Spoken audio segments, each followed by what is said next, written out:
a curse upon the one swearing if he fails to fulfill the oath. This is the word used for the oath, or sworn statement, to Abraham by Jehovah, who never fails to fulfill his word and upon whom no curse can come. GE 26. 3. The other Hebrew word used is a middle dotla, meaning oath, cursing. GE 24. 41, FTN. It may also be translated oath of obligation. GE 26. 28. A Hebrew and Aramaic lexicon by Cooler and Baumgartner p. 49 defines the term as a curse, threat of calamity in case of misdeed, laid on a person by himself or by others. In ancient Hebrew times it was considered the gravest matter to make an oath. An oath was to be kept, even to the oath-taker's hurt. PS 15. 4. Mount 5. 33. A person was held guilty before Jehovah if he spoke thoughtlessly in a sworn statement. The 5. 4. Violation of an oath would bring the most severe consequences of punishment from God. Among the earliest nations, and particularly among the Hebrews, an oath was in a sense a religious act, involving God. The use of the term a middle dotla by the Hebrews by implication made God a party to the oath and professed a readiness to incur any judgment he might be pleased to inflict in event of the oath-maker's infidelity. This term is never used by God with reference to his own oaths. The corresponding Greek terms are horkos oath and o middle dot neo swear, which both occur in James 5. 12. The verb or middle dot kaizo means put under oath or solemnly charge. Mr. 5. 7. Act 19. 13. Other terms related to horkos mean sworn oath. Heb 7. 20. Put under solemn obligation or oath. 1 th 5. 27. False swearer or oath breaker. 1 t1. 10. And swear without performing or make an oath falsely. Mount 5. 33. The Greek word a middle dot na middle dot them a middle dot izo is rendered bind with a curse in Acts 23. 12, 14, and 21. Expressions used in making oaths. O textoi acute miritra longo. Oath 517. Pagans made a similar appeals to their false gods.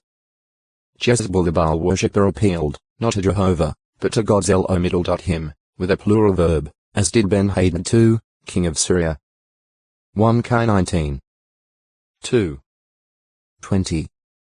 10. In fact, because such expressions were universally prevalent, idolatry came to be represented in the Bible as a swearing by some false god, or by what was no god.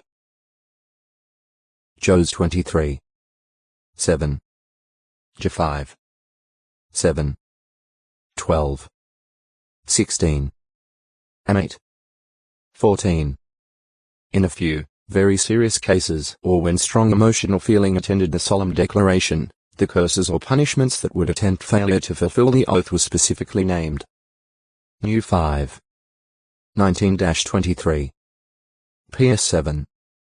4, 5. 137.